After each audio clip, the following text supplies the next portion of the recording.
시작. 항상 기뻐하십시오. 끊임없이 기도하십시오. 모든 일에 감사하십시오. 이것이 그리스도 예수 안에서 여러분에게 바라시는 하나님의 뜻입니다. 아멘. 앉아주시기 바랍니다. 이은규 집사님, 이선희 집사님 감사 예물 드렸습니다. 우리 조석인 장로님 감사 예물 드렸습니다. 기도하겠습니다. 하나님 아버지 감사합니다. 오늘도 귀한 날 주시고 또 이렇게 아버지 하나님 부르심 가운데 예배 드릴 수 있도록 인도하시니 감사합니다. 온전히 주님의 영광이 드러나는 예배가 될 수 있도록 인도하여 주시옵소서. 우리 삶 가운데 거둬들인 귀한 예물들을 주님께 드렸습니다. 이 예물이 온전히 주님께 향기로운 예물이 될 수 있도록 인도하여 주시고 주님의 영광을 드러내는 곳에 쓰일 수 있도록 지켜주시옵소서. 바친 손길들 기억하여 주시고 하늘문을 열어 복을 내려 주실 줄로 믿습니다. 우리가 예배드리며 세상에 주는 기쁨이 아니라 주님이 주시는 참 평화를 누리는 예배가 될 수 있도록 인도하여 주실 줄로 믿습니다. 예수님 이름으로 기도합니다. 아멘. 자, 우리 옆에 분들하고 인사 나누겠습니다. 복 받으셨습니다. 네, 세상이 주는 복이 아니라 하늘로부터 내려오는 복입니다. 감사합니다. 네, 이렇게 또 함께 예배 드릴 수 있어서 너무나도 감사드립니다. 오늘 이렇게 또 오랜만에 또 임선희 집사님, 또 임규 집사님 함께 예배 드릴 수 있어서 너무나도 기쁘고 감사합니다. 우리 또 오늘 또 수영이가 이렇게 또 왔네요. 네, 감사합니다. 네, 우리가 계속해서 우리 함께 성장해요라고 하는 그런 말씀을 나누고 있어요. 우함성 시리즈를 계속 하고 있는데요. 신앙생활하면서 우리 혼자 영적으로 성장하는 것도 정말 중요해요. 그런데 더 중요한 것은 함께 성장하는 것이 중요합니다. 그래서 그 시리즈를 지금 7번째 우리가 하고 있어요. 간단하게 복습을 해보면 우리가 함께 성장하기 위해서 무엇을 해야 됩니까? 함께 묵상을 해야 돼요. 묵상한다라고 하는 것을 제가 이미지로 말씀을 드리는데, 묵상이라고 하는 것은 말씀을 묵상하는 것이에요. 그것은 소가 되새김질하듯이 우리가 묵상을 해야 돼요. 말씀을 읽을 때 한번 읽었다고 넘어가는 것이 아니라 계속해서 되새김질합니다. 소가 되새김질하는 이유가 있다고 그랬죠. 소화가 잘 되기 위해서. 그리고 소화가 잘 되니까 건강해지는 거예요. 말씀도 마찬가지입니다. 계속 되새김질을 해야 돼요. 읽고 또 읽고 묵상하는 거예요. 이 묵상한다라고 하는 것은 여러 가지 의미가 있지만 히브리어로 하카라고 하는데요, 낚아채다라고 하는 말도 있지만 신음하다, 떼구르르 구르다 그런 말이 있어요. 묵상이 쉽지가 않습니다. 묵상을 제대로 하시는 분들은요, 때로 구를 수가 있어요. 말씀이 내 안에서 싸우기 때문에. 그러나 우리가 끊임없이 묵상하게 되면 결국에는 우리가 성장한다. 그래서 우리가 함께 묵상하는 거예요. 날마다 성경 365개가 완성이 돼서 지금도 오늘 아침에 제가 보내드렸잖아요. 우리 동산별로 간단하게 이렇게 나누어서 하시면 얼마나 좋습니까? 날마다 성경을 자화자찬하기는 그렇지만 교회에서 이렇게 365개로 나눠서 만든 프로그램은 아직까지 없습니다. 대한민국에도 없고요. 아직까지는 없습니다. 우리 교회가 함께 이거를 하는 거는 교회 역사상 굉장히 큰 일을 우리가 하고 있다는 거예요. 중요한 건 뭐냐면 함께 해야죠. 함께 나누어야죠. 지금 가장 활발한 곳이 청년부입니다. 청년부에서는 계속 지금 말씀을 나누고 서로 이렇게 묵상하고 있어요. 우리 청년부가 지금 살아나고 있어요. 오늘은 우리 참석을 못했는데요, 청년부가 지금 굉장히 지금 꿈틀거리고 있습니다. 기도해 주시기 바랍니다. 그리고요, 두 번째는 뭐였죠? 우리가 함께 기도하는 거예요. 기도. 혼자 기도하는 게 아니라 함께 기도하는 겁니다. 기도에 대한 영상을, 제가 이미지를 우리 성도님들에게 그려드렸어요. 뭐라고 했죠? 기도하는 것은 튜닝하는 거예요. 튜닝하는 거, 조율하는 거. 누구의 뜻에 맞게 조율하는 거예요? 하나님의 뜻에 맞게 조율하는 거예요. 그러니까 우리가 피아노가 음이 맞지 않으면 불협화음이 생기잖아요. 우리 인생에도 불협화음이 생길 수가 있어요. 그런데 피아노가 불협화음이 생기면 어떻게 해야 돼요? 우리 조율하시는 분로다가 조율하시잖아요. 튜닝하잖아요. 우리 인생도 불협화음이 생기면 어떻게 해야 돼요? 튜닝을 해야 돼요. 뭐 하는 거예요? 기도하는 거예요. 하나님께 기도할 때 우리 인생이 튜닝이 되는 거예요. 조율이 되는 거예요. 어디에요? 하나님의 뜻에 함께 기도하는 거예요. 그래서 우리 지금 저녁에 동산별로 기도하고 있잖아요. 화요일날 우리 화요일날 우리 에덴 동산에서 나와서 기도하고 있어요. 같이 기도하고 있어요. 수요일날 우리 왓동산에서, 또 그리고 목요일날 챔프 동산에서, 그리고 금요일날은 즐거운 동산에서 예, 동산별로 쭉 나와가지고 계속해서 같이 기도하고 있어요. 저녁에 일주일에 한 번이라도 우리가 함께 성장해야 돼요. 그리고 함께 섬기는 거예요. 함께 섬겨야 돼요. 섬긴다는 것에 대한 이미지는 예수님의 세족식을 말씀을 드렸어요. 그리고 함께 예배 드리는 거. 예배 드리는 것에 대한 이미지가 뭐였죠? 예, 제가 나태주 시인의 그 시를 제가 우리 성도님들에게 소개하면서 다 합작 엎드리는 거예요. 예배라고 하는 건 다 합작 엎드리는 거예요. 그러니까 하나님께 드리는 거예요. 그때 하나님께서 세워주시고 채워주시고 하나님이 기뻐 받으시는 겁니다. 오늘은 기쁨에 대해서 이야기를 나누겠습니다. 함께 성장하기 위해서 우리가 함께 기뻐해야 돼요. 예전에 우리가 복사기 시리즈를 한 적 있잖아요. 한 10번 정도 했어요. 복음으로 사는 기쁨, 슬픔에서 어떻게 기쁨으로 가나, 두려움에서 어떻게 기쁨으로 가나. 그럴 정도로 이 기쁨이 우리 크리스찬들에게 굉장히 중요한 부분이다라고 볼 수가 있어요. 기쁨에 대한 묵상을 해봤습니다. 기쁨에 대해 생각했을 때 제 머릿속에 떠오르는 이미지가 하나 있었는데요. 그건 뭐냐면 꽃이 생각이 나더라고요. 요즘 물론 돌아보면 텍사스의 이 4월달 얼마나 멋있어요. 이 초원에 꽃이 지금 막 피고 있잖아요. 예전보다는 조금 늦게 피는 것 같아요. 예전 같았으면 벌써 지금 막 블루보넷이 여기저기 막 그냥 활짝 폈을 텐데 올해는 유독 조금 더딘 것 같아요. 그래도 이렇게 지나다니면서 푸르른 잔디에 꽃이 핀 것을 보면 그 자체가 힐링이 됩니다.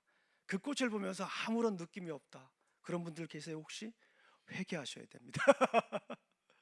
얼마나 멋있어요. 그래서 기쁨이라고 하는 것은 꽃이다라고 하는 그런 생각을 해봤습니다. 제가 여러 번 말씀드렸지만 제가 자란 그 시골 집에는 그 아버지의 정원이 있습니다.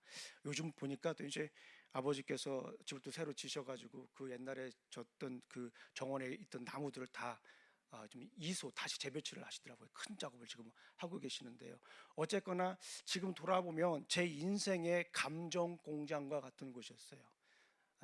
제 감정이 그 정원에서 함께 자랐던 만들어냈던 그런 것 같아요. 거기에 보면 나무도 많고 대나무도 있고 감나무도 있고 여러 나무도 있어요.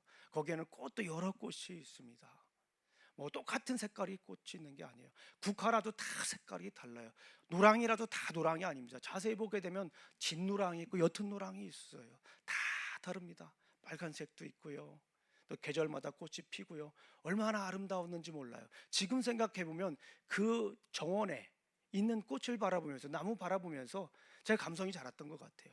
어디 뭐 찾아가서 본 것도 아니고 아침에 일어나면 그냥 지금 방문 열면 그냥 정원이 펼쳐졌으니까요. 그렇게 크지는 않습니다. 그러나 이제 있었다는 거예요. 그 조그맣지만 아버지께서 평생 일구신 그런 정원 속에서 제 감정도 자랐어요. 그때 그런 생각을 했습니다. 내 인생도 저 꽃처럼 피었으면 좋겠다라고 하는 그런 생각을 해보았습니다. 실제 꽃처럼 한박 웃음이 활짝 피었으면 좋겠다라고 하는 그런 생각을 해봤어요.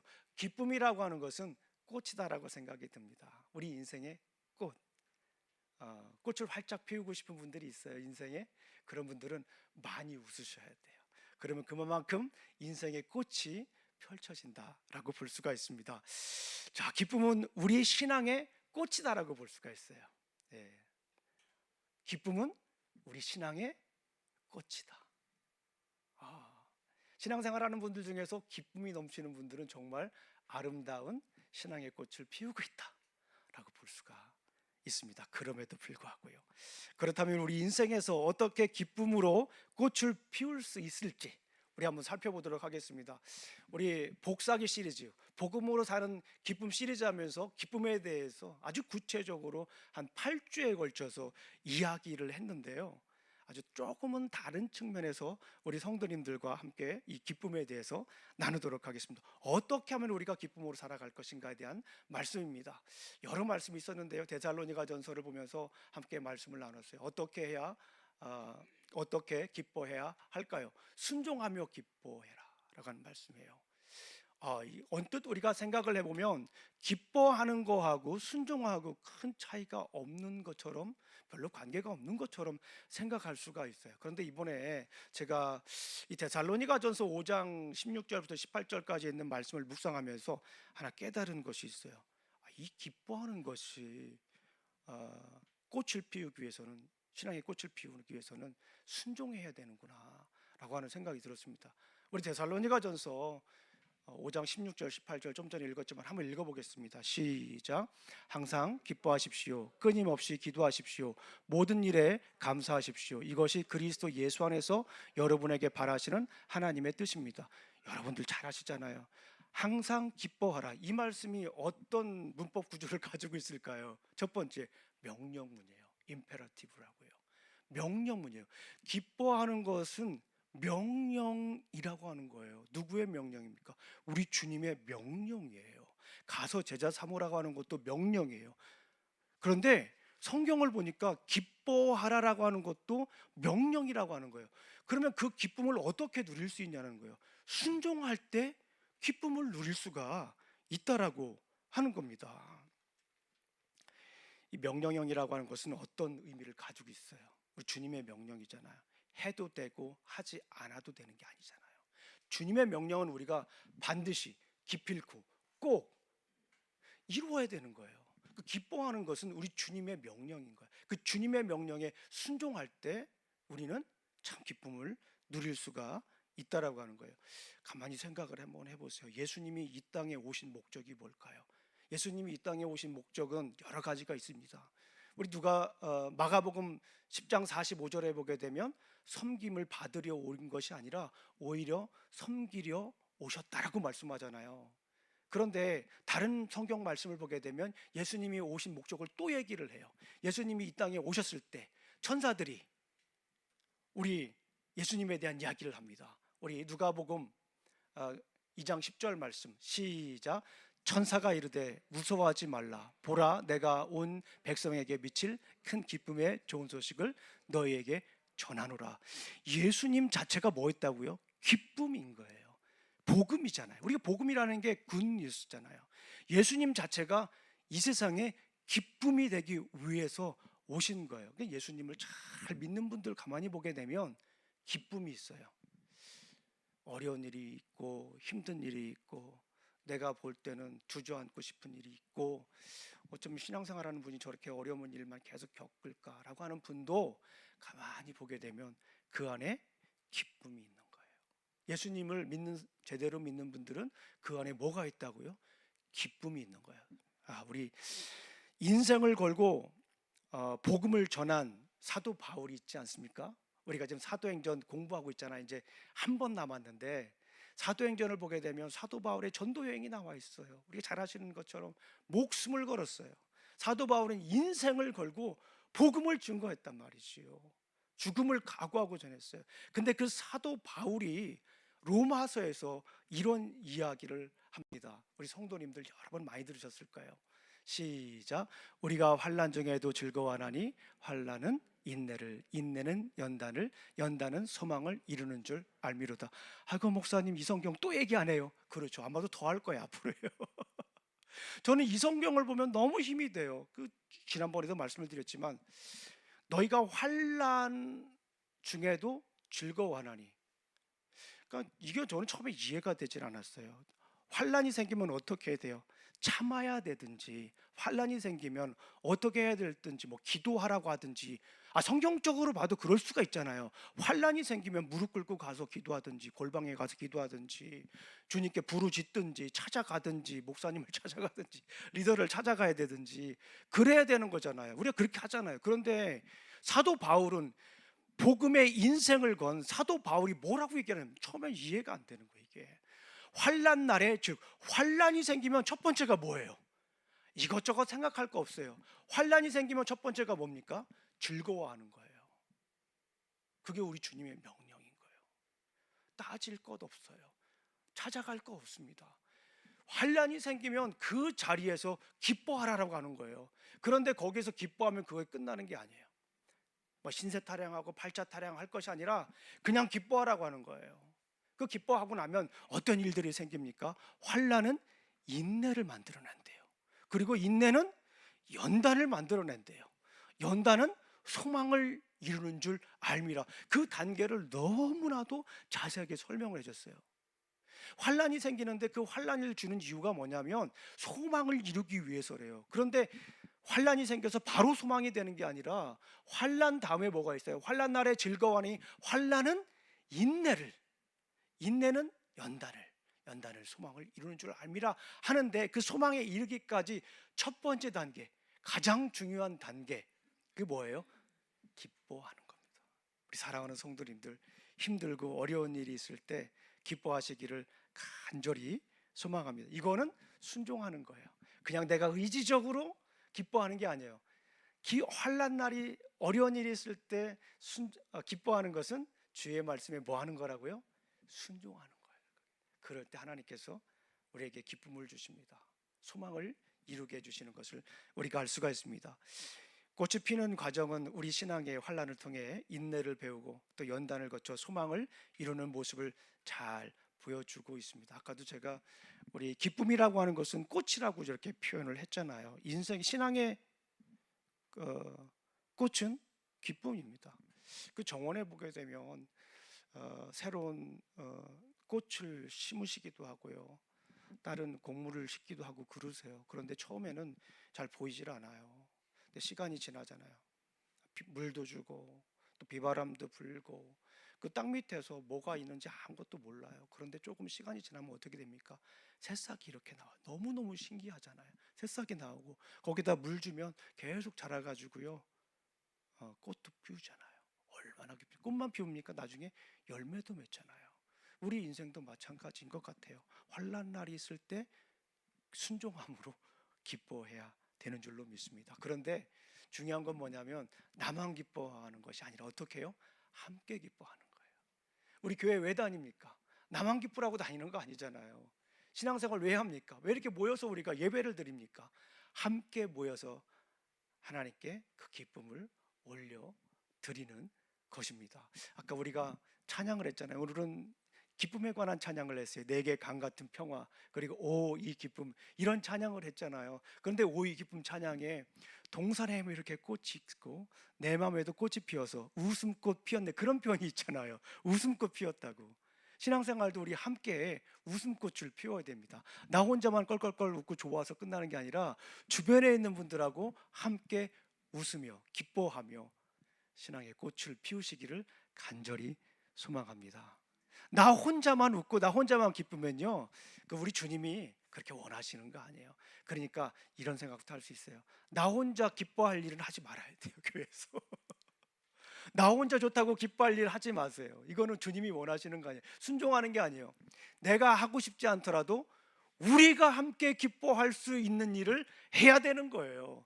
그래야 주님이 기뻐하시는 겁니다. 그래야 주님이 우리 인생에 찾아오셔서 우리 인생의 꽃을 기쁨으로 피우게 하시는 겁니다. 우리 사랑하는 성도님들, 그동안에는 나만 좋고 나만 기쁘고 나만 즐거울 수도 있었어요. 그것이 나에게 준 복이라고 생각할 수도 있습니다. 그런데 아무리 성경을 봐도 나 혼자 좋은 것도 좋지만 더 좋은 건 뭐냐면 우리가 함께 기뻐해야 됩니다. 이 데살로니가 전서 우리가 잘 아시잖아요. 얼마나 힘듭니까? 교회가 이 잘못된 교리가 돌아가지고 잘못된 종말론이 들어와가지고 사람들이 다 팔고 서로 싸우고 그러는 상황이었어요. 얼마나 복잡한 상황이었습니까?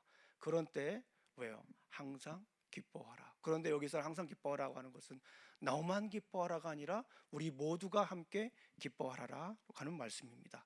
우리가 순종할 때 기쁨으로 살아갈 수가 있습니다. 두 번째, 우리가 어떻게 기뻐해야 됩니까? 두 번째는 늘 기뻐해야 합니다. Rejoice always. 우리 한번 읽어보겠습니다. 시작. 항상 기뻐하십시오. 끊임없이 기도하십시오. 모든 일에 감사하십시오. 이것이 그리스도 예수 안에서 여러분에게 바라시는 하나님의 뜻입니다. 항상 기뻐하라고 하는 말은 문법적으로 볼 때 명령형이에요. imperative. 그래서 우리가 순종해야 됩니다. 그런데 항상 기뻐하십시오라고 하는 말을 조금 더 구체적으로 보게 되면 현재형 동사입니다. 현재형. 명령형도 동사죠. 그런데 현재형 동사예요. 헬라어에서 현재형 동사가 의미하는 것, 제가 여러 번 말씀을 드렸죠. 현재형 동사가 의미하는 것이 뭐예요? Continuous action, ongoing action. 끊임없이 쉬지 않고 계속해서 기뻐하라라고 하는 거예요. 쉬지 않고 계속 기뻐하면 어떻게 됩니까? 어떤 사람들이 뭐 이렇게 얘기할 수도 있어요. 계속 웃네. 이럴 수도 있는데 여기에서는 그런 의미가 아니라 힘들고 어려울 때도 멈추지 말고 계속해서 웃어야 된다라고, 기뻐해야 된다라고 하는 것입니다. 우리 사랑하는 성도님들, 우리 인생에 힘들고 어려운 일들이 있어요. 막 너무 좌절하게 하고 넘어지게 하고 하는 그런 일들이 있을 수 있습니다. 그런데 그럼에도 불구하고 어떻게 해야 된다라고 하는 거예요? 계속해서, 예, 기뻐해야 된다라고 하는 거예요. 예, 계속해서 기뻐해야 된다.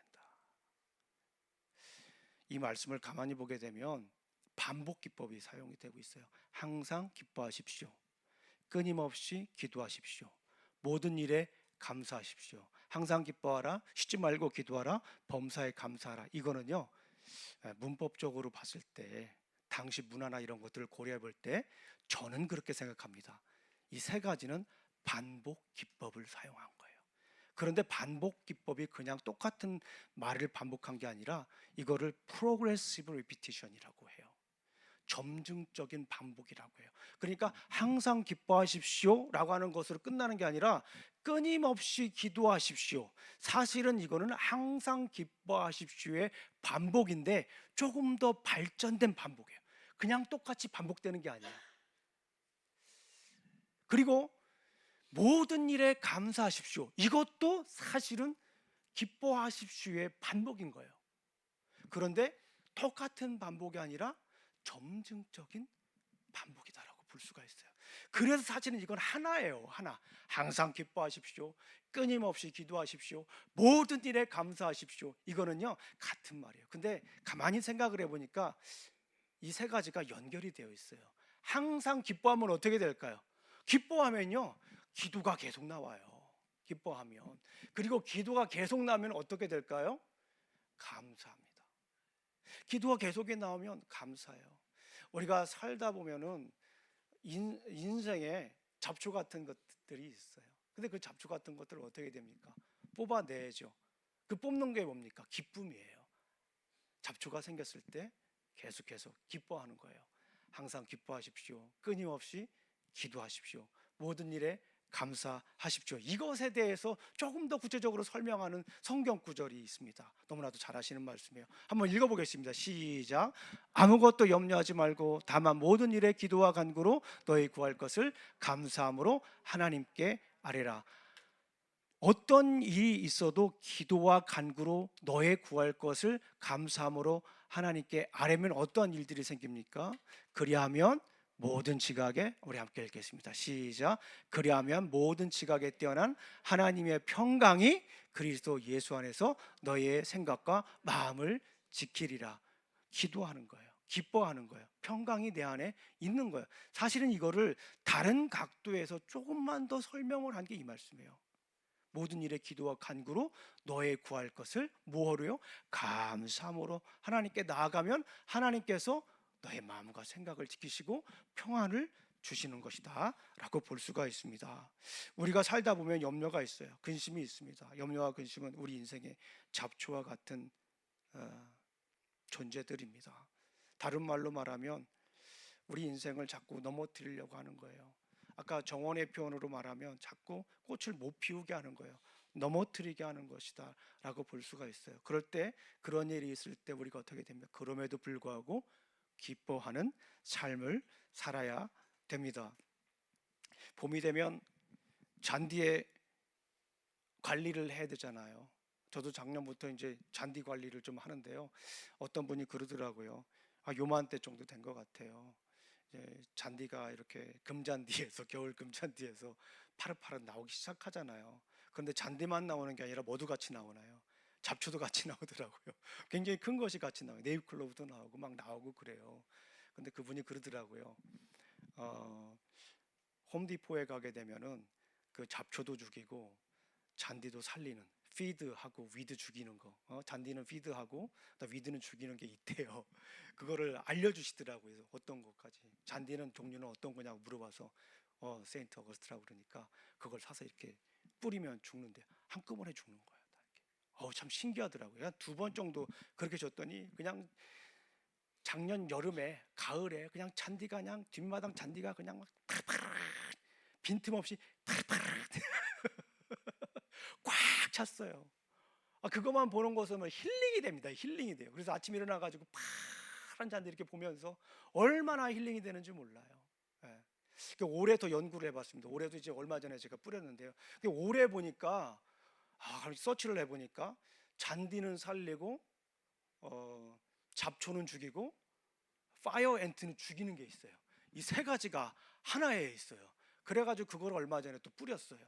뿌렸더니 일주일도 지나지 않았는데 또 잡초는 별로 안 나오고 파이어 앤트는 별로 없었기 때문에 잘 모르겠어요. 그래요. 우리 신앙생활도 마찬가지입니다. 항상 기뻐하고 쉬지 말고 감사하고 범사에 기도하게 되면 세 개가 한꺼번에 다 그냥 해결이 되는 거예요. 우리 사랑하는 성도님들.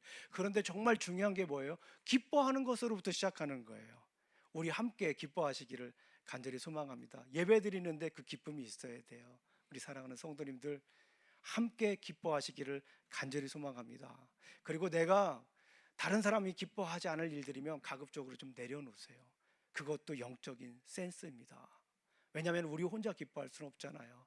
교회에서 나 혼자 기뻐한다고 신앙생활 하게 되면 교회는 참 슬픔에 빠집니다. 그런 경우가 얼마나 많이 있어요. 나도 자고 한 일이 교회에서는 슬픔이 되잖아요. 그런데 한번 이제는 함께 기뻐해야 돼요. 그래서 한번 주위를 둘러보세요. 내가 뭔가를 제안하고 싶은 일이 있어도, 뭔가 하고 싶은 일이 있어도 우리 성도님들이 기뻐하실 건가, 우리 동산 분들이 기뻐하실 건가, 주변에 있는 사람들이 기뻐할 것인가도 함께 생각하면서 함께 성장하시기를 간절히 소망합니다. 우리 로마서에 있는 말씀 한번 읽고 마치겠습니다. 우리 로마서 12장 15절 16절 말씀입니다. 시작. 기뻐하는 사람들과 함께 기뻐하고 우는 사람들과 함께 우십시오. 서로 한 마음이 되고 교만한 마음을 품지 말고 비천한 사람들과 함께 사귀고 스스로 지혜가 있는 체하지 마십시오. 로마서 12장 15절 16절 말씀, 특별히 기뻐하는 사람과 함께 기뻐하고 우는 사람과 함께 우는 우리 교회가 되었으면 좋겠습니다. 우리 동산 모임이 있잖아요. 소그룹에서도 우리 함께 기뻐하세요. 함께 격려하고 함께 기뻐해 주세요. 가급적이면 박수도 많이 쳐주고 격려도 많이 하고 동산 소그룹 모임에서 큰 힘을 얻으시기를 간절히 소망합니다. 그리고 성경 공부하는 모임에서도 우리가 참 특별히 주일날 성경 공부는요, 옆에다가 아예 휴지를 갖다 놓고 해요. 우리가 우시는 분들이 있으면 같이 가서 격려해드리고, 성경 공부 시간에 그렇다니까요. 서로 기뻐하고 같이 격려하고 그럽니다. 저녁 기도회 때도 나오셔서 같이 기도했으면 좋겠어요. 일주일에 한 번인데요. 그거 못 나오시나요? 우리 교회는 다른 거 없어요. 우리 성도님들이 아침에 날마다 성경, 또 제가 제작한 이 날마다 성경을 가지고 함께 말씀 나누는 거예요. 그리고 저녁 때 함께 기도로 열매 맺는 거예요. 같이 기도하는 거예요. 이렇게 시스템이 잘 된 게 어디 있어요? 말씀과 기도를 같이 하기 위해서. 우리 성도님들이 다른 거 하는 거 있더라도 조금씩 같이 했으면 좋겠어요. 같이 이렇게 말씀 묵상하고 같이 기도하고 같이 기뻐하고 같이 성장했으면 좋겠습니다. 우리 사랑하는 성도님들, 말씀과 기도를 통해서 또 항상 기뻐하시기를 간절히 소망합니다. 나 혼자만 기뻐하는 것이 아니라 함께 기뻐하고 함께 성장하길 간절히 소망합니다. 우리 연합예배 드리잖아요. 미국 교회하고 연합예배 드리는데 이것도 너무너무 기쁜 일이에요. 우리 교회만 기뻐하는 게 아니라 지난번에 미국 교회 우리 성도님들하고 브라질 교회 성도님들하고 연합예배를 드리는데 너무너무 기뻤어요. 같이 식사도 하고 너무너무 기뻤어요. 막 또 드리자고 하고, 그래서 이번에 또 드립니다. 부활절 연합예배 때 우리 침례 받으시는 분들이 있어요. 제가 그랬잖아요. 침례 받으시는 분들 구원의 감격과 감동이 있도록 우리 같이 기뻐하자고, 그런 예배가 됐으면 좋겠어요. 우리 이제 4분 혹은 3분이 침례를 받아요. 그래서 제가 개인적으로 만나서 친지들이 있으면, 모실 분들이 있으면, 다른 교회 다니신 분들에도 그날 말은 함께 와가지고 같이 기뻐하자고, 같이 셀러브레이션 하자고, 구원의 감격과 감동이 있는 그런 연합 예배가 되겠으면 좋겠다라고 제가 권면을 드렸습니다. 오늘 말씀은 그렇습니다. 나 혼자 기뻐하는 것도 좋지만, 하늘의 기쁨을 누리는 것도 좋지만, 주위를 돌아보면서 우리가 함께 기뻐하면서 함께 성장해야 될 줄로 믿습니다. 우리 기도하시겠습니다. 아버지 하나님 감사합니다. 오늘도 귀한 날 이렇게 주시고 또 우리가 함께 기뻐할 수 있는 길을 열어주시니 감사합니다. 나만 기뻐하고 우리 가족만 기뻐하는 것이 아니라 우리 교회가 기뻐하며 우리 교회가 함께 성장할 수 있도록, 우리가 교회로 세워질 수 있도록, 함께 기쁨으로 교회로 세워질 수 있도록 주님 지켜주시기를 간절히 소망합니다. 예수님 이름으로 기도합니다. 아멘. 우리 다 같이 일어나셔서 우리 찬양